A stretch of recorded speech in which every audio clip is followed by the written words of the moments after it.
अरे Mangesh विलकेड happy birthday. Thank you. मग party. अरे ऊ कसली पार्टी दे तू. तुझं लग्न झालं, मुलगा झाला, प्रमोशन झालं, तरी एक तरी पार्टी दे बाबा. अरे देणार देणार. काय पार्टी पार्टी लावलंय सायराज. पार्टी मी कधी ना कधी तरी देणारच किंवा नाही सुद्धा देणार.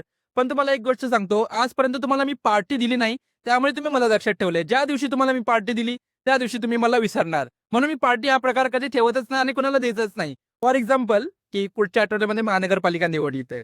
आज नगरसेवक साठी लोक आपल्या घरी मतं मागायला येतात.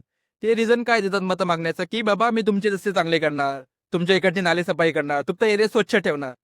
आता त्या पॉलिटिशियननी सर्व कामं केली, तर मग पुढे ते कुठल्या बेसिसवरती मतं मागणार आणि लोक त्यांना कशी लक्षात ठेवणार. त्याप्रमाणे ती लोक निवडून आल्यानंतर कुठली कामं करत नाही, त्याप्रमाणे मी पण सुद्धा पार्टी देत नाही, जेणेकरून तुम्ही पण मला लक्षात ठेवावं कायमस्वरूपी. समजलं का? काय? जे तर आता